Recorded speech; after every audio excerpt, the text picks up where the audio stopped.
Diyos ang banal sa pangalan po aming pinakamamahal na Jesus. Kami po ay taos puso nagpupuwit at pasalamat sa kalayaan. Ikaw po aming sambahin sa espiritu at katotohanan. Salamat o Diyos sa mabuhay na patutuo namin napapakinggan patuloy po. Nagdadagdag na aming paniwala pampataya. Higit sa lahat, siya matamis sa presensya na aming naandaman. At minsan pa o Diyos, kami po ay yung pagpalain sa pakinig ng basata na pagkain naming kalawang nagugutom sa panganalangin namin gagang mga panglista sa ng akin. Wala po akong magagawa lang sa mga pangunahan. Nawa po ay banghal kaltasan aming mapag-aral at isagawa namin o masunod ang ibang kalooban sa makapangyarihang pangalan po mahal na Panginoon. Ito po ang aming sa panalangin, aming sasaway, alinlangan din pagkaunawan basata sa aming kalagatan sa mga ito, cast out in Jesus' name. Hallelujah, hallelujah. Puri po ang ating pinakamamahal na Panginoon at ang pinakamataas pagpuri, pagmahati, pagdakila, pagsamba ay tanging po sa ating pinakamamahal na Panginoon Kristo at tulungan ng respect sa ating mga evangelist Luis Sarad Almeida, ang propetang ginamit sa ating kaligtasan. Kaya nagpanggal, nag-ayuno, kaya tayo pinagpalang tinawag ng mga Panginoon magi sa buong sambayan, ating gagang mahal na evangelista, mga anak, manugang, at mga apo. At sa ganitong araw po, hindi natin malimutan, tinuro po na ating beloved Assistant Pastor Les Almeida. At magandang umaga sa lahat po na co-preacher, co-worker, sa inyo po lahat na aking mga kapatid sa mahal na Panginoon. Magandang pinagpalang umaga magi sa ating live broadcast viewer. Lahat po'y magsabing praise the Lord. Puri po ang ating pinakamamahal na Panginoon at nawa po ang salita ng Diyos na nagpapaalala sa atin ay ating pong patuloy may sagawa na may katuwa at may kagalakan sapagkat tayo po ang makikinabang, sapagkat pag ating sinunod ang utos ng mga Panginoon, tayo ang mapapabuti, tayo ang pagpapalain, tayo po ay makakatiyak makarating sa langit na tirahan ng ating pinakamamahal na Panginoon. Inyo pong unawain sapagkat ito po ay dapat natin isagawa dahil ito itinuro na ating magulang sa Panginoon. Aklat po tayo ng Episo chapter 6 verse 1.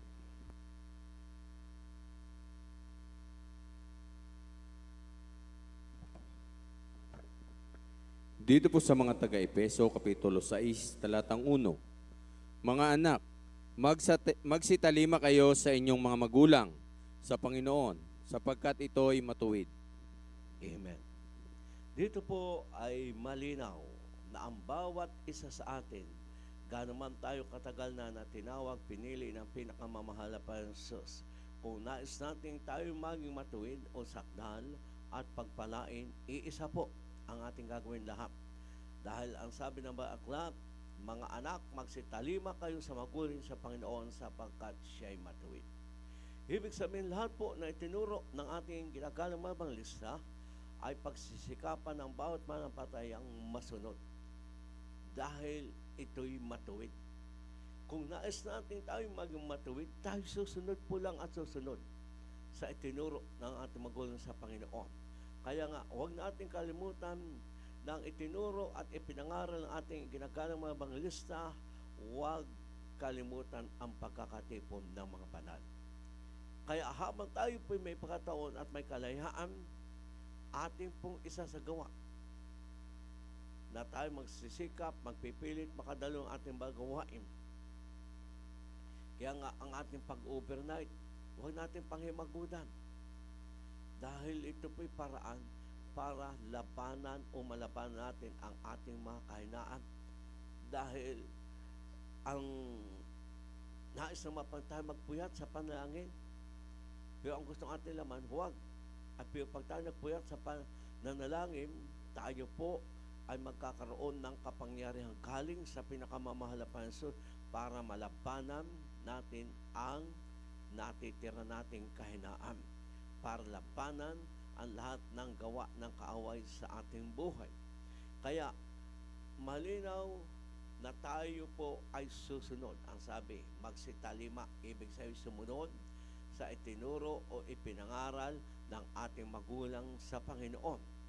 Kaya sa lahat po na Matatagal na sa mahal na Panginoon, huwag natin kalimutan ang pagkakatipon ng mga banal. Itinuro, tayo po ay mamuhay may kabanalan. Itinuro, tayo po ay laging magpasalamat sa Panginoon. Tayo man po ay nasa pagtutuwid, paglinis o karamdaman, pag-usig, magpasalamat pa rin tayo sa mahal na Panginoon. Huwag tayong titigil, huwag hihinto sa paglilingkod, sa pagpupuri sa ating pinakamamahal na Panginoon. Dahil matuwid ang mga ginamit ng ating mahal na Panginoon. Para tayo maging matuwid, tayo ay susunod lang o tatalima sa kanilang itinuro para tayo po ay kalulugdan ng pinakamamahal na Panginoon. Sapagkat ang naunang manampalataya, yun po ang kanilang ginawa. Sumunod lang sa itinuro o sinabi ng pinakamamahal na Panginoon Diyos. Kaya sa ating pong kapanahunan, tayo po'y manatiling susunod sa itinuro ng ating magulang sa Panginoon. Kaya nga, tanda ko sa isa sa itinuro ng ating beloved as ng Pastor Les Almeida na ang sabi, kung tayo tatawag sa Panginoon, siya ay susunod. Kung aalsin natin sa gitna natin ang atang at ang pagtuturo at pagsalita ng masama. Kaya tayo po ang dapat magsikap na mawala yung natitira nating kahinaan. Yung natitira nating kahinaan dapat ay mawala sa atin para tayo po ay pagpapalain ng pinakamamahal na Panginoon, para tayo po ay kanyang kalulugdan at tayo po ay tiyak na makikinabang at pagpapalain ng ating pinakamamahal na Panginoon. Sapagkat pag tayo po ay hindi susunod sa kalooban ng Panginoon, tayo po ang mapapahamak. Ating pong basahin ang aklat po ng Isaiah para inyo pong maunawaan. Dito po sa 58:9, 58:9.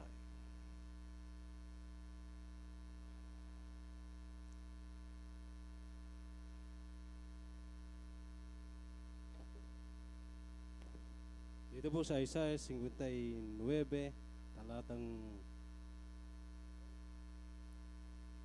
58:9, 58:9.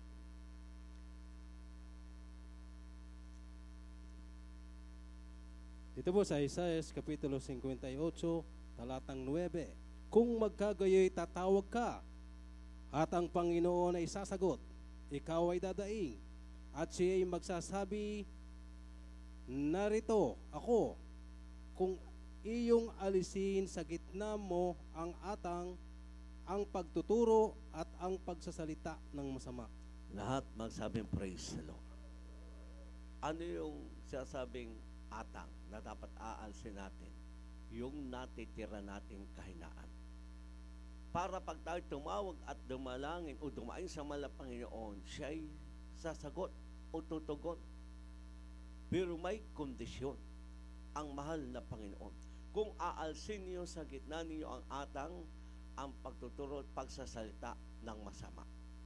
Kaya kung tayo po ay bumabalik sa ating gawain nung hindi pa tama ang pataya, tayo nagsalita ng masama o ibig sabihin ikasasama, o tayo po, minamahal, ay hindi maging pagpapala, paano tutugon ang mahal na Panginoon? Kaya minsan, ang iba sa atin, puro tanong, puro question, bakit yung panalangin niya ay hindi pa tinutugon? May dahilan. Kaya ang sabi po ng aklat, kung magkagayon ay tatawag ka at ang Panginoon ay sasagot.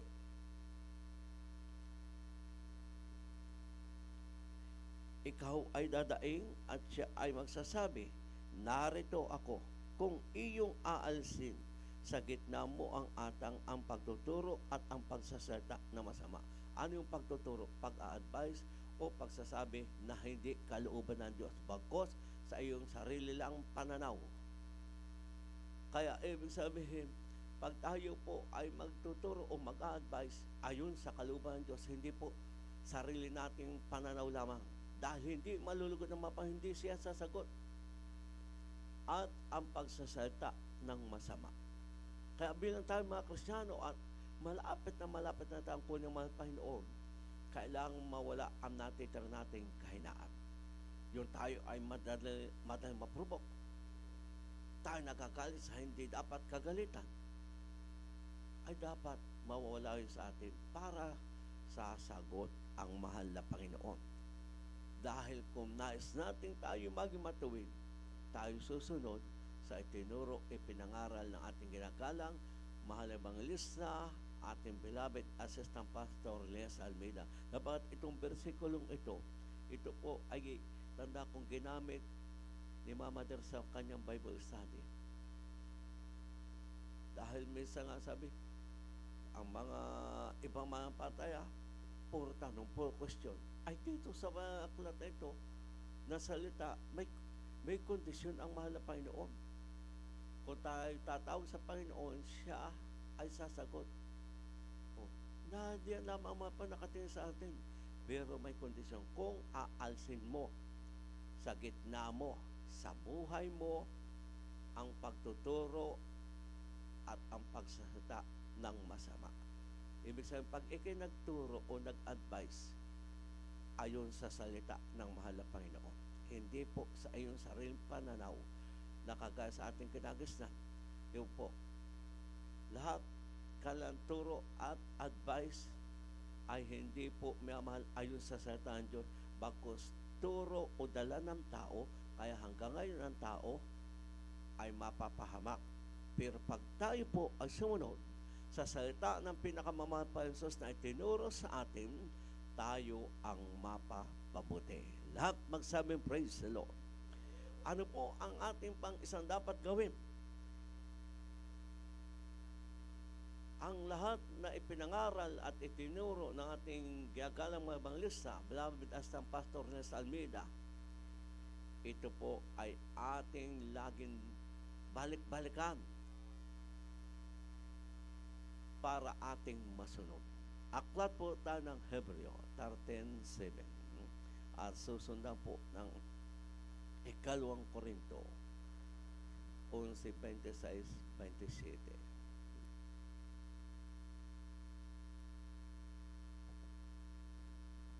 Dito po sa mga taga-Hebreo Kapitulo 13, talatang 7. Alalahanin ninyo ang nangagkaroon ng pagpupuno sa inyo, na siyang nangagsalita sa inyo ng salita ng Diyos. At sa pagdidili-dili na wakas ng kanilang pamumuhay, ay inyong tularan ang kanilang pananampalataya. Lahat ng gising magsabing praise the Lord. Kung nais natin po, tiyak tayo pupunta sa langit. Malinaw po ang sabi ng bakla. Alalahanin ninyo ang nagkaroon sa inyo ng pagpupuno o pagsasalita ng salita ng Diyos. At dili-dilihin ninyo ang naging wakas ng kanyang pamumuhay at tularan ninyo ang kanyang naging pananampalataya. Kaya kung hindi po natin susundin ang itinuro ng ating magulang sa Panginoon at di man natin kayang abutin ang kanilang ginampanan na pag-ayuno, pangaral, pagpupuyat, kailangan natin sikapin na makasunod pa rin tayo.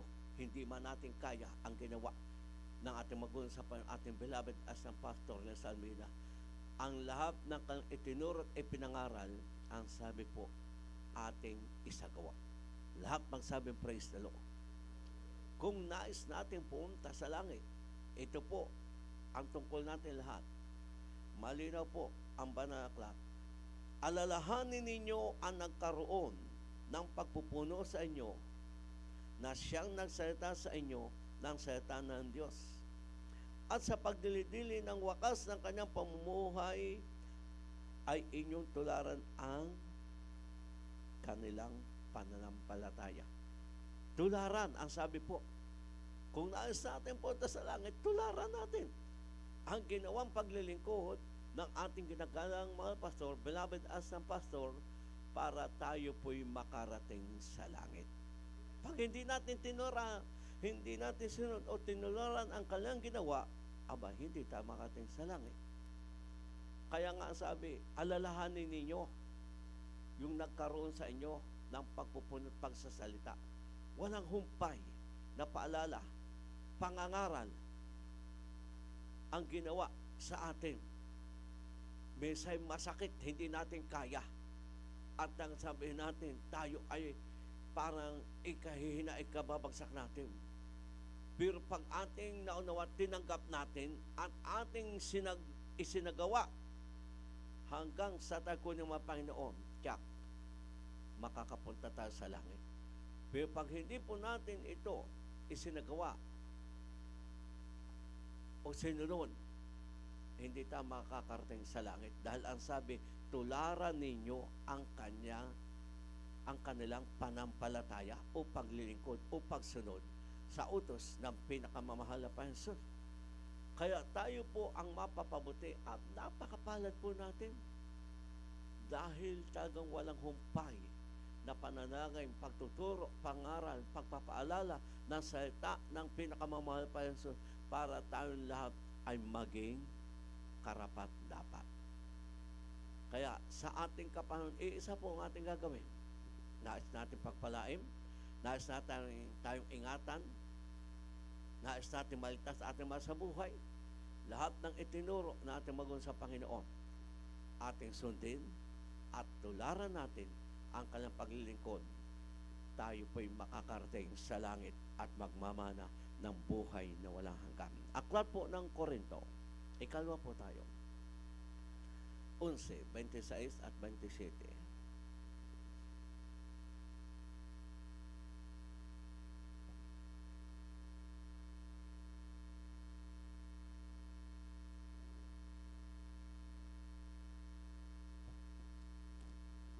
Dito po sa aklat na ikalawang Korinto Kapitulo 11, talatang 26 hanggang sa talatang 27.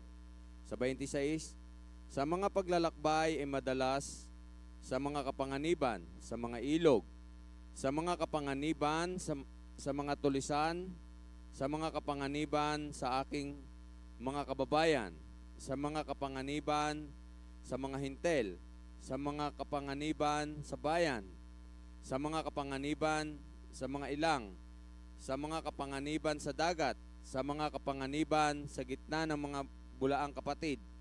Sa 27, sa pagpapagal at sa pagdaramdam sa mga pagpupuyat ay madalas sa gutom at uhaw. Mga pag-aayuno ay madalas sa ginaw at kahubaran. Lahat magsabing praise the Lord.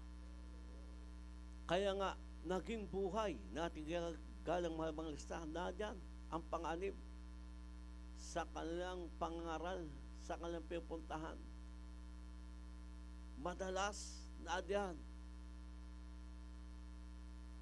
ang pagsubok, kahirapan, walang makain, na diyan lagi sa pagpupuyat, na diyan sa pag-ayuno.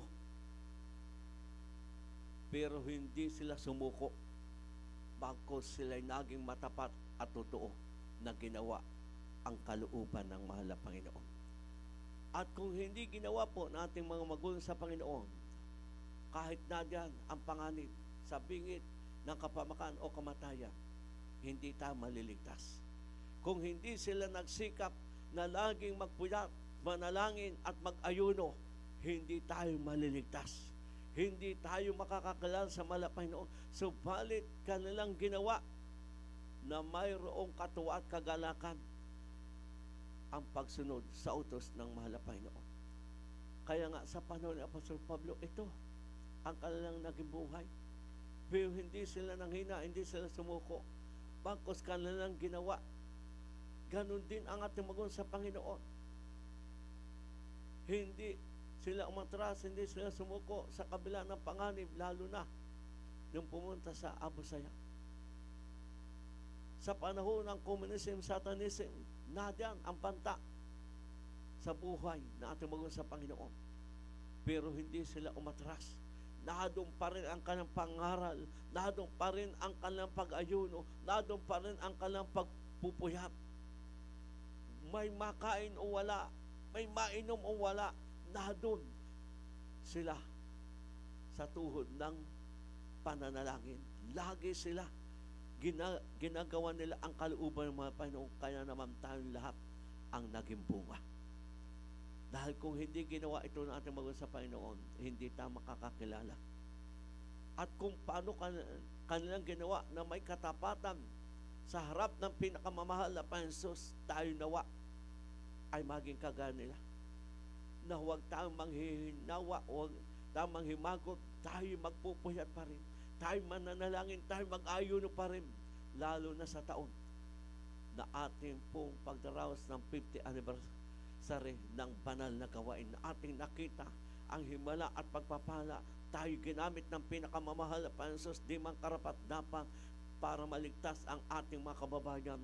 Tayo nawa, nadiyan man sa panganib, saan man tayo naroon, nadiyan man tayo ay magugutom, tayo mauhaw, gawin pa rin natin may katuwa at may kagalakan alang-alang sa kaligtasan ng ating mga kababayan. Dahil ito'y ginawa ng naunang manampalataya, kaya atin po sundin, tularan sila. Dahil sa huling panahong ito, tayo ang inaasahan ng pinakamamahal na Panginoon para sila'y maligtas. Lahat magsabing praise the Lord. Kaya dapat lagi tayong handa, lalo po sa taon na ating pong pagsagawa o pagdaraos ng anniversary. Hindi lang mamangawit, hindi lang manggagawa ang dapat magbibigay ng pag-ayuno.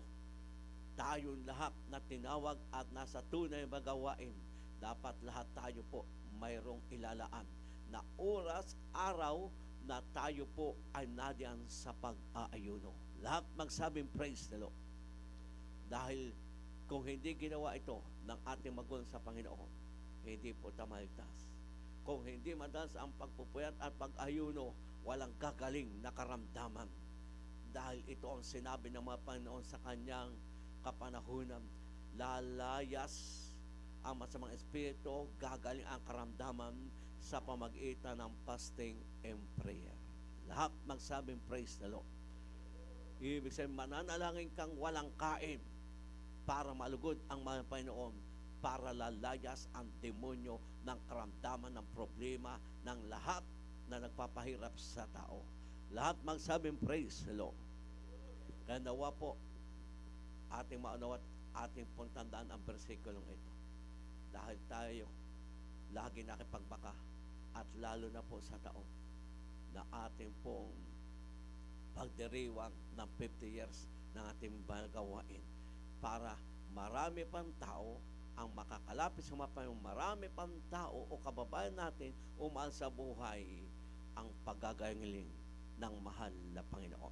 Lahat po magsabing praise the Lord. Basahin po natin ng talata, mga kapatid. Dito po muna tayo sa aklat ng Lucas 14, 16, 20, bago yung Pilipos 2:12 at Lucas 23, 27, 28. Dito po sa Ebanghelyo ayon kay Lucas, Kapitulo 14, talatang 16 hanggang 20. Tatatapos sinabi niya sa kanila, may isang naghanda ng isang malaking hapunan at marami siyang inanyayahan. At sa panahon ng paghapon ay sinugo niya ang kanyang alipin upang sabihin sa mga inanyayahan, magsiparito kayo sapagkat ang lahat ng mga bagay ay nahanda na. 18. At silang lahat na parang iisa ay nagpasimulang mga dahilan. Sa kaniya sinabi ng una, bumili ako ng isang bukid at kailangang ako'y umalis at tingnan. Ipinamamanhi ko sa inyo na pagpamanihan mo ako. 19. At sinabi ng iba, bumili ako ng 5 magkatuwang na bakang lalaki at paroroon ako upang sila'y subukin.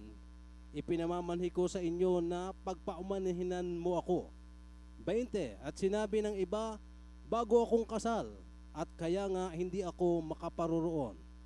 Dito po sa mga taga-Pilipos, Kapitulo 2, talatang 12. Kaya nga mga minamahal ko, kung paano ang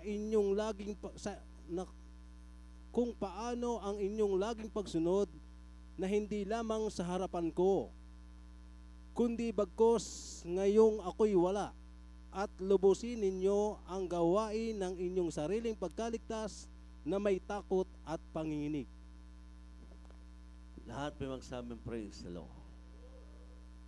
Malinaw, miyamahal, sa huling panahong ito, huwag tayong maging kagaya ng binasa sa aklat ng Lucas 14, 16 hanggang 20.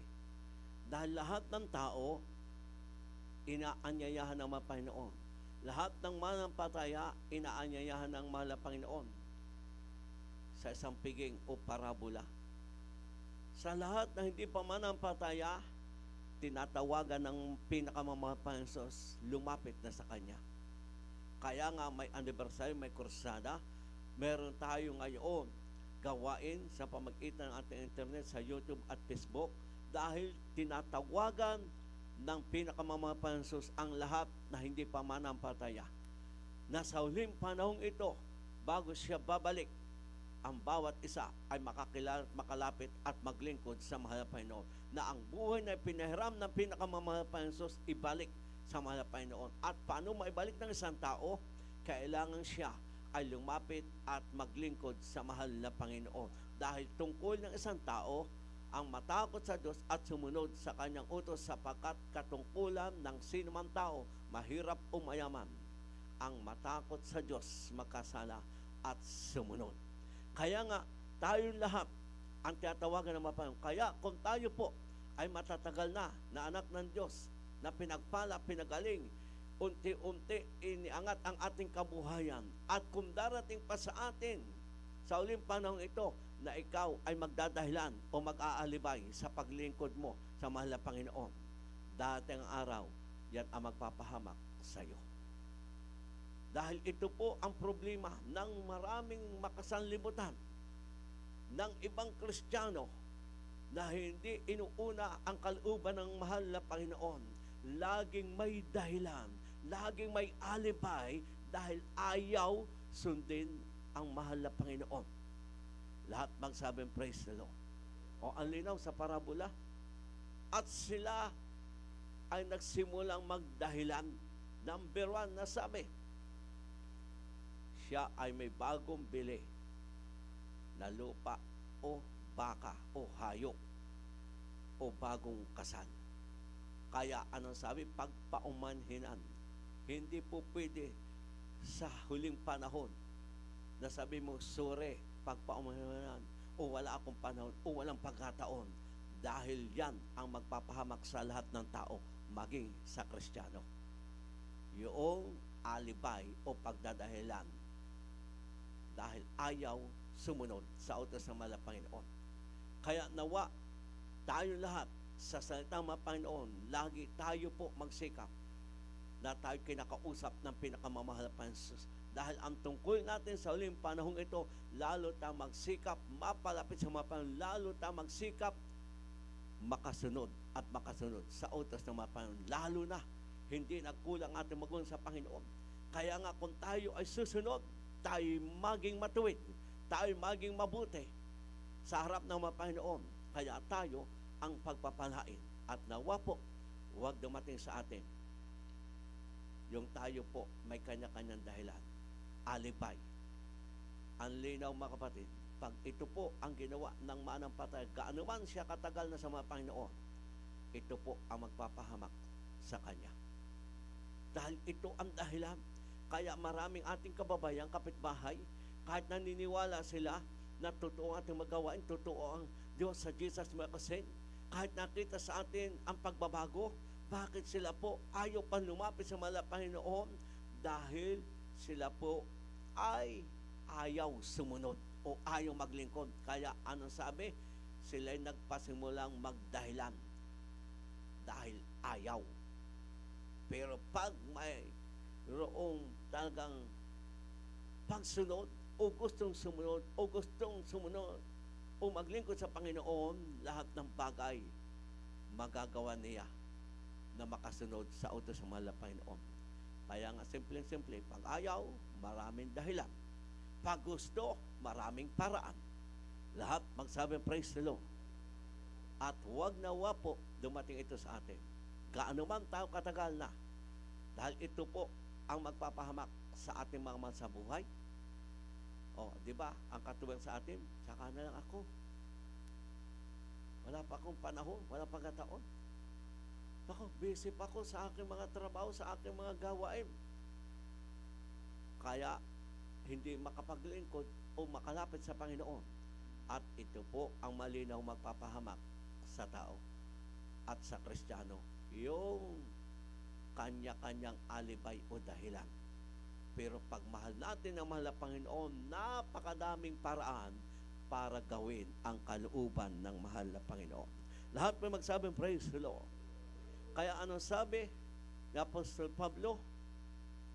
Kung lagi kang sumusunod dahil ako'y kasama mo o nasa harap mo, lalong bagkos kang sumunod ngayong ako'y wala na sa iyo. Ganon din kung ating unawain. Lahat ginawa na ating magulang sa pagtuturo, sa ating pangaral, pananalangin.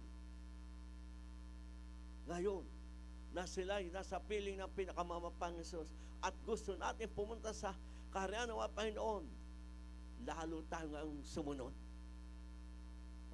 Ay yung iba ang pagsunod, pag may nakakakita, pag may kalapit na kapatid sa Panginoon, ginagawa ang kalooban ng Diyos. Ay paano nga pag hindi ka na nakikita? Di ikaw ang nangyayari, naglilingkod, pakitang tao. Ay ang sabi ng ang paglingkod sa Diyos, ginagawa ang kalooban ng Diyos galing sa puso. Amen? Hindi ang paglingkod sa pinakamamahal na Panginoon ay pakitang tao. Galing sa puso, gagawin po natin ang kalooban ng Panginoon. Kaya may nakakakita man sa atin o wala, tayong lahat magsisikap makasunod sa utos ng Panginoon. At ngayon, lalo nating pagsikapan, ipagtrabaho lahat natin ang ating kaligtasan na may takot at panginginig. Yan ang sinasabi ng aklat. Lubusin natin ang gawain ng sarili nating pagkaligtas. Kanya-kanya po tayo ng kaligtasan, may mahal. Hindi ka kayang iligtas ng iyong mahal na asawa, ng iyong mahal na anak, ng iyong kapatid sa mahal na Panginoon. Kanya-kanya ng kaligtasan. Kaya ating nabasa, napakinggan ang salita ng Diyos. Kung ayaw natin sumunod, tayo ang mapapahamak. Pero pag tayo sumunod, tayo ang pagpapalait, magmamana ng buhay na wala hanggan. Nakilala natin ang mga Panginoon, tayo ay nakakasunod na. Sa huling panahon ito, lubusin natin lalo ang pagsunod o paglilingkod sa mga Panginoon para tiyak tayo pupunta sa langit at magmamana ng buhay na wala hanggan. Lahat po magsabing praise the Lord. Basahin natin ang huling talata bago tayo awit. At ito po'y paalala ng mga Panginoon. Habang tayo may kalayaan at may pagkataon, gawin na natin ang ating magagawa. Kung tayo umiiyak dati dahil sa problema, sa karamdaman, hindi tayo po makatulog. Ngayon, iyakan natin ang ating sarili para tayo po ay maligtas. Pakibasa.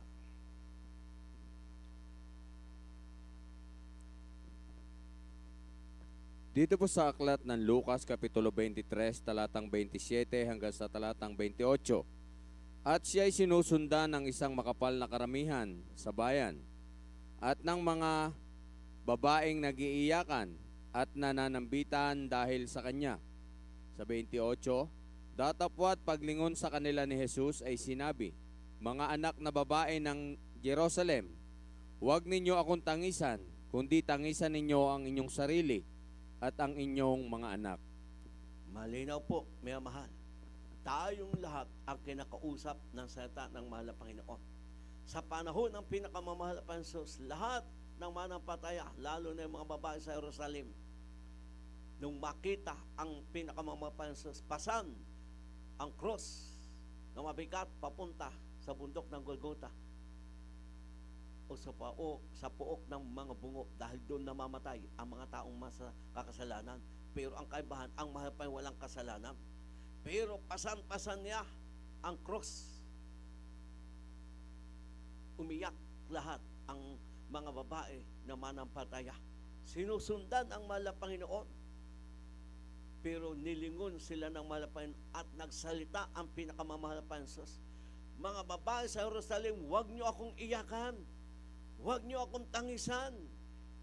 Iyakan niyo, tangisan ninyo ang inyong sariling kaligtasan at ang inyong mga anak. Kaya sa huling panahon ito po ang tungkol natin lahat. Tangisan, iyakan natin ang ating kaligtasan. Ibig sabihin, para tayo po'y huwag mawala, umanghina, umalupaypay sa paglilingkod sa mga Panginoon. Kaya, iyakan natin.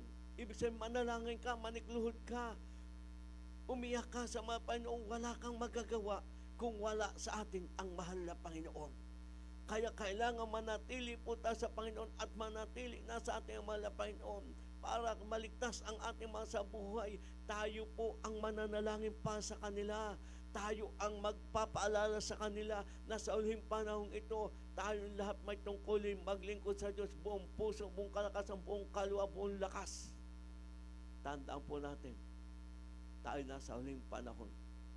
Sa lahat na nakikita niyo ang mga iniano sa YouTube na mapa na mangyayari sa ating daigdig, ito po, pagdating ng 50, kung magaganap at maging totoo, 10 ang sasabi sa ating bansa na pwedeng lumubog. Dahil habang natutunaw ang yelo, sa ibang bansa, tumataas ang level ng tubig.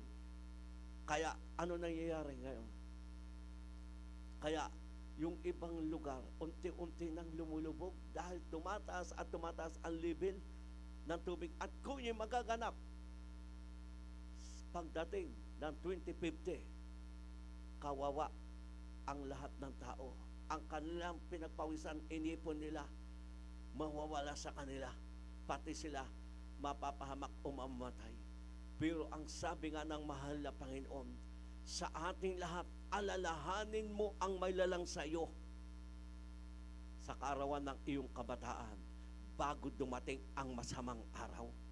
Ibig sabihin, habang tayo may kalayaan at magagawa natin ang kalooban ng mahal na Panginoon, tayo lahat magsikap na sumunod at maglingkod na sa mapan bago dumating ang kapamakan.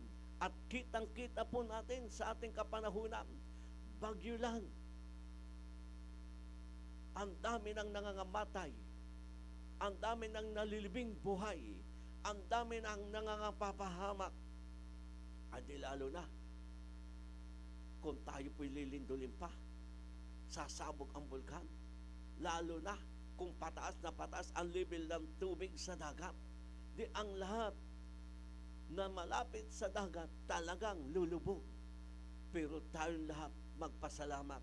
Tayo ay tinawag, pinili ng mahal na Panginoon. Ang lahat nagaganap at pwede pa maganap, ipinakikita na wala ng panahon para tayo po ay magdahilan o mag-alibay sa paglingkod sa mapan. Ngayon na, tangisan natin ang sarili nating kaligtasan. Iyakan natin ang ating mga sa buhay para sila po ay maglingkod sa mahal na Panginoon. Hindi basta po ang salita ng mahal na Panginoon. At pag nga ating bubuli-buli nagaganap sa ating daigdig, sa ating bansa, at ang pwede pang maganap sa susunod na mga taon, kawawa ang tao. Pag mamamatay na hindi anak ng Diyos, itatapon sa impyerno. Walang magliligtas sa kanila sa lahat ng sakuna sa daigdig na ating gagalawan. Pero napakapalad natin na tayo mga anak ng Diyos. Anong sabi sa Korintong biyasa? Sa panganib man, sa ilang, sa tubig, sa bayan o sa kanino man tao, lagi iingat at ililigtas tayo ng mahal na Panginoon. Kung paano naganap kay Sadrach, Mesach, Abednego, kung paano naganap sa ating gagawang mga pastor at kasamang 12 pero sa dako ng talipaw, iningat at iniligtas.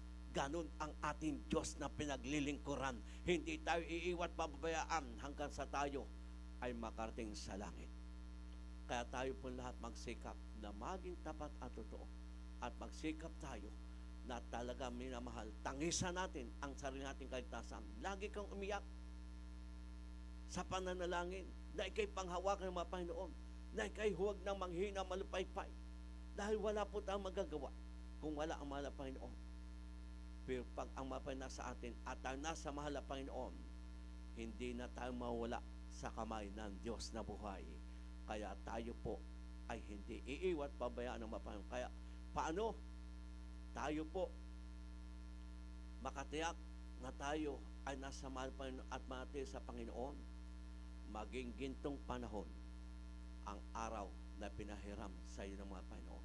Sa bawat paggising mo, gawin mong gintong panahon. Ibig sabihin, gagawin mo lamang ay kalooban ng mga Panginoon. Hindi ang gusto mo ang gagawin mo, ang gusto ng mahal na Panginoon.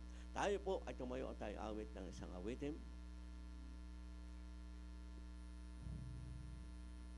At ating isipin po ang kabutihan ng mga Panginoon at ang pangusap ng mga Panginoon na kanyang bansalita. Tayo lahat po ang pinapaalalahanan. Sa huling panahon ito, tangisan natin ang ating kaligtasan, pati ang ating mga mahal na anak, para sila po ay makapaglingkod sa mahal na Panginoon. Sa bawat oras at sandali, Hallelujah. magpupuri sa iyong lagi, Hallelujah. pagsambay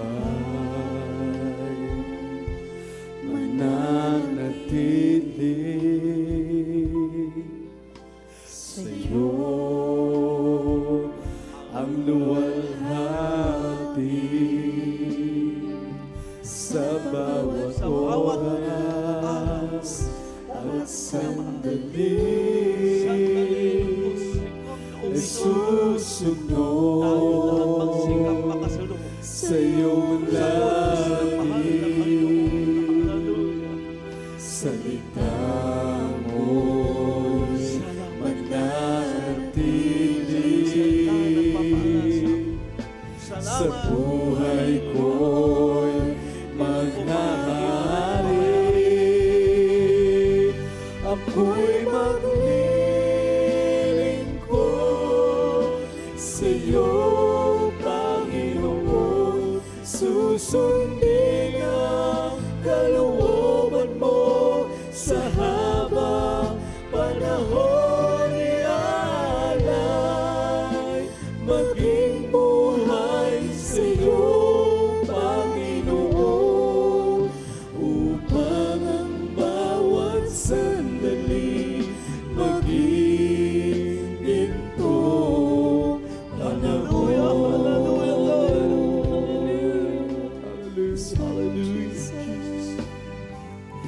Sa bawat oras Tayo po lahat ay umawit at gawin ang sandali, ito po ang pag-usap ng mga Panginoon. Na sa bawat oras sandali sa iyong lagi, ang pagsamba, ang pagsunod sa kasamaan ng Panginoon para tayo magiging at makakaya ng papunta sa langit. Kaya sa kayo iyo nakita namin ang ang luwalhati ating kalikasan na tayo po ay huwag na sa mawala sa bawat ng Diyos na buhay. oras at sandali. Susunod sa iyong lagi. Salita mo'y mananatili sa buhay ko'y maghahari. Ako'y maglilingkod sa iyo, Panginoon. Susundin ang kalooban mo sa habang panahon ialay. Maging buhay sa iyo, Panginoon, upang ang bawat sandali maging gintong panahon. Ako'y maglilingkod sa iyo, Panginoon. Susundin ang kalooban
Kaya nga ito po ang paraan.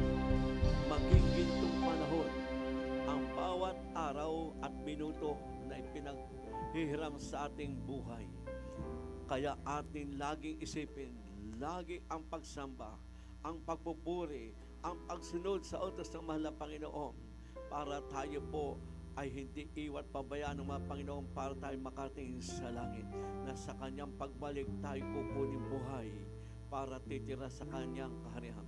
Kaya nawa po lagi nating pagsikapan masunod ang utos ng mga Panginoon, ang pagsamba, ang pagpuri, lagi nating ibigay para sa mahal na Panginoon. Tayo po lahat ay manalangin po sa ating pangailangan sa mga ito. Tayo lumapit sa itong biyaya na may pagpapakumbaba, na may panampalataya, na walang mahirap, walang imposible sa ating pinakamamahal na Panginoon Jesus. Mapagpalang Diyos sa mamanan sa pangalan mo po, aming pinakamamahal na Panginoon Jesus, Diyos na may mahabagin, tumupo sa aming pagkasal sa Panginoon Pastor.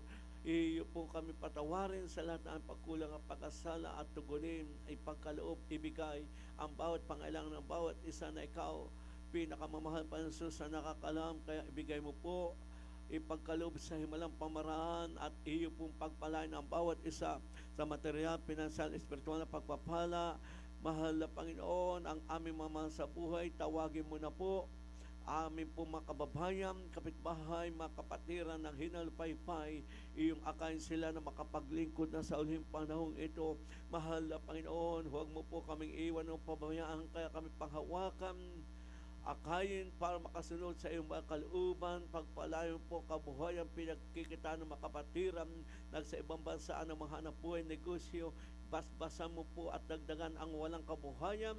Bigyan mo po Diyos, mahal na Panginoon, panghawakan ng bawat isa at dagdagan ang aming katapatan, kainitan na paglingkod. Iyo po o Diyos, pagalingin ang may karamdaman, may problema, tasin mo po, mahal na Panginoon, gamitin mo po ang bawat sa amin, hallelujah, sa pagpapalaganap ng Ebanghelyo, kaligtasan, para marami pamaligtas, katuhang ng amin pong mga iginagalang na mga anak ng aming ginagalang mapastor. Huwag mo po kaming iiwan o papamayaan na sa ulihing panahon ito, lalo kaming maging masigasig, tapat at totoo na maglilingkod sa iyo. Iyo pagpalain ang bawat isa sa makapangyarihan pangalan mo po, aming pinakamamahal na Panginoon. Ito po ang aming samot panalangin. In Jesus' name. Hallelujah, hallelujah. Tayo po lahat may mahal, at ilihan sa ating sarili kay ating kanang kamay, sa ating ulo, kaliwang kamay, sa parte ng ating katawan may karamdaman. Kung tayo po nang hinalapaypay o tayo may natitira pang kahinaan, na tayo may bisyo pa nakapagmura, ating sawayin sa pangamapansos kay ang ating kaliwang kamay sa ating labi. Hallelujah! Mapagpalang Diyos sa mamanan sa pangalan mo po, aming pinakamamahal na Panginoon Jesus, sa mga ito aming sasaway lahat ng di makaramdaman nagpapahirap, ang di makaramdaman, asma, rayuma, high blood ulcer, cancer, leukemia, diabetes, epilepsy, hallelujah, paralysis, pagka-stroke, hallelujah, panghinap, pisikal katawan, pangaglupaypay, kasaw-kasaw, in Jesus name, bihil, demonyo, karamdaman na nagpapahirap, hallelujah, smoker, alcoholic, panghina, palapaypay, kahirapan, alinlangan, kasaw-kasaw, in Jesus' name, behil, in Jesus' name, hallelujah, hallelujah.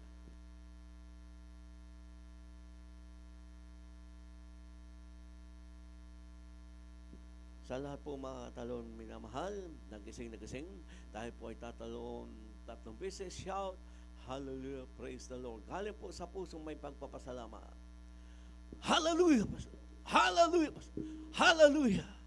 Praise the Lord, hallelujah. Purihin po ang ating pinakamamahal na